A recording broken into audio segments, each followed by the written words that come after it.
buying a hypercar, I'm presuming it's different. Hopefully they can find somebody to insure the car, otherwise it's going to be sitting there. Now they're not going to sell it.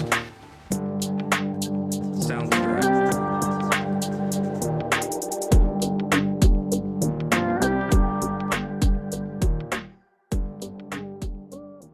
What is up, guys? Welcome back to the channel. My name is Shane and welcome to another episode here on 5-Star Cars, where I just give my thoughts and opinions on what's going on in the supercar community.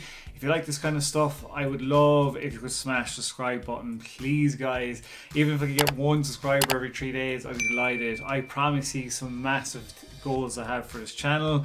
Some of the ideas I have are insane, but where I'm from in Ireland, in the city I'm from, there's no supercars here, unfortunately. So this is what I do, and I want to discuss with you guys what's going on as well in the supercar community in the comments below. So get involved, don't be shy. I wish YouTube would push out my videos a bit higher, but there's not much I can do about it.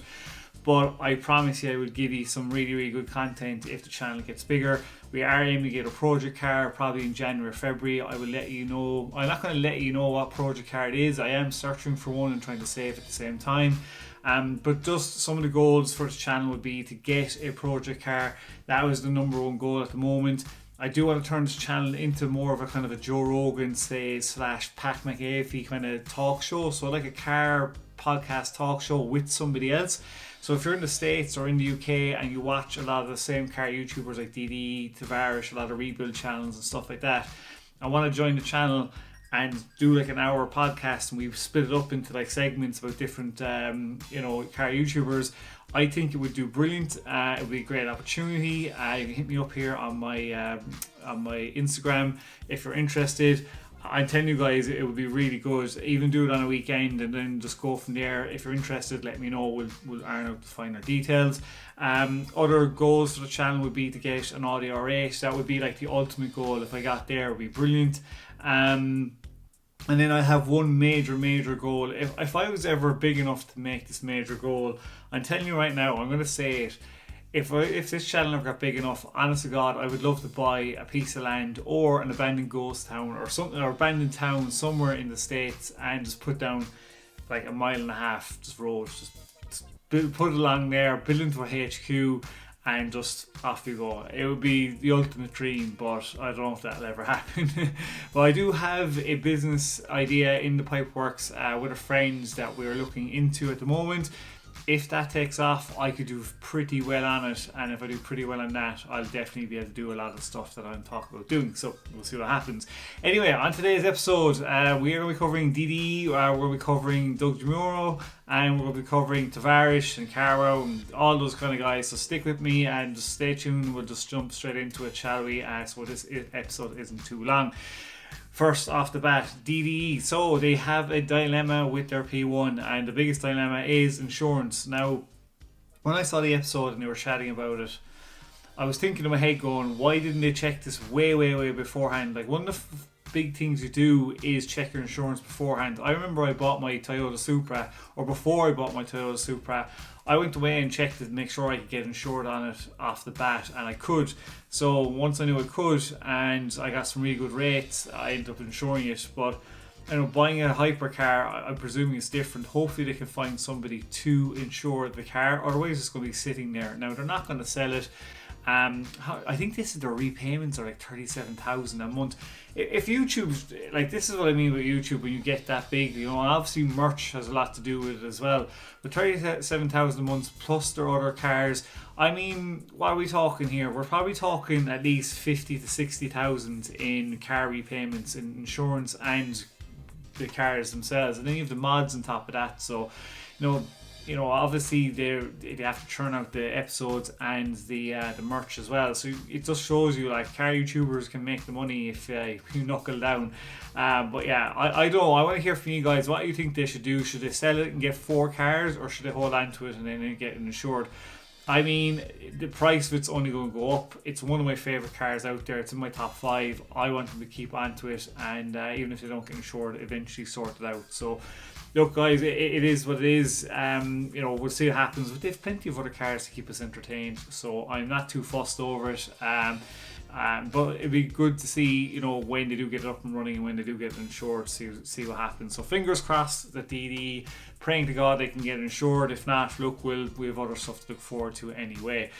Next on the list is Carwow with the 765LT. Now in my heading I did put down everybody's reviewing the 765LT because they are. I'm presuming what it is that they had a press day for media to come down, review the car, and then put out their videos. And I think that only happened was it yesterday or the day before, because all I saw come up on my feed was 765LT reviews. You know, all the big players were basically reviewing the 765LT. Carwow, Mr. JW, Shmi 150, who else is there? Auto Trader, and Top Gear. Like, they were all reviewing it, so I just went with one I thought would be cool, and it was Carwow. So they did a review on it, Matt did a review on it, and the stats in this thing are pretty insane indeed. Basically you're getting, I think it's 280,000 to buy. It's going to be a 4-litre V8 twin turbo. Basically does 205 miles an hour, 0 to 60 in 2.8 seconds, 0 to 200 kilometers in 7 seconds, and it's got 755 brake horsepower with 595 pounds of torque. Thing is a beast. You're getting a lot of car for that money. Here's a clip of Carwow basically just showing you the acceleration on this thing. It's absolutely nuts. Full throttle, boost building, boost is ready, release brake. Off we go. Oh, struggle with traction. Oh, mate, and there, second and third. This thing is just flying. My God. There you go, guys. Let me know what you think in the comments below, or who did you watch the review on, what you think of the reviews, how do you think the 765 is going to be successful. I think it will, because they are only building 765 of them. Who do you think would be the first YouTuber to buy one? Who would be the first one? I don't know. Who would be the first one to get one? Maybe Shmi, maybe, I'm not too sure. I'd love to see Dde get one, or even Stradman would be pretty cool if he got one as well. But let me know in the comments below who you think will be the first one to get it, and would you get one yourself? Yeah, so next on the list, who is going to be next on the list? I think it's going to be, oh yes, Tavarish / Car Trek. So Tavarish has torn into the 675LT build. I'm delighted now we're going in the right direction, where things are coming back together. You know, he's got the frame back on, the engine is back in place, the suspension is getting there. I cannot wait to see this thing get finished. He's putting so much work to it. One up there with my kind of his Gallardo build, and definitely his Murcielago build. There's so much work in this, and I hope it doesn't hit any more snags. He needs to get an assembly pump as well, and maybe a new gas tank. But I mean, he's putting some work into it, and he also came out with the news that Car Trek 2 is going to be out October 5th. If you've ever seen the Car Trek, the first series, I had a lot of fun watching it, and it was definitely worth watching. I really enjoyed it. Can't wait to see. He did release a clip in it on his channel. Again, guys, links in the description below to all this. He did release a small clip of it. Him, Ed, and Hoovie's Garage always have a great laugh, the three of them, and really looking forward to when this comes out October 5th when it drops. So let me know in the comments below if you've seen Car Trek and you're looking forward to the next Car Trek episode or series. Ooh, there's a lot to take in, huh? Now, what is next on our list? I think we are going to cover, oh yes, Stradman. Stradman basically just got a delivery. Basically, Post Malone's father showed up with his ultra rare Senna. It was the, I can't remember the name of it, Senna something, the one, it's one of three anyway.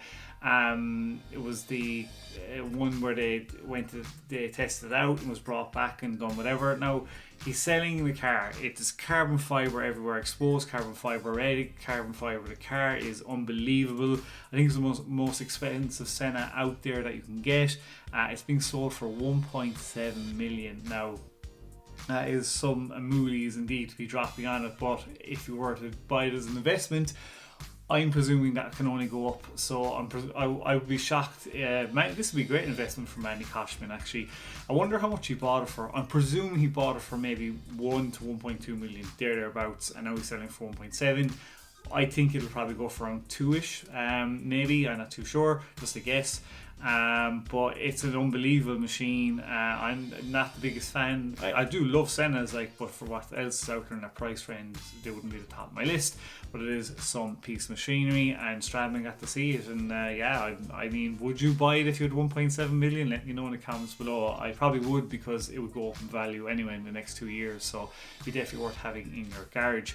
Last but not least on the list, guys, is going to be Dde Mclaren. He basically covered, I've only seen this today, he covered the Lamborghini Centenario, one of my top 5 favourite cars of all time.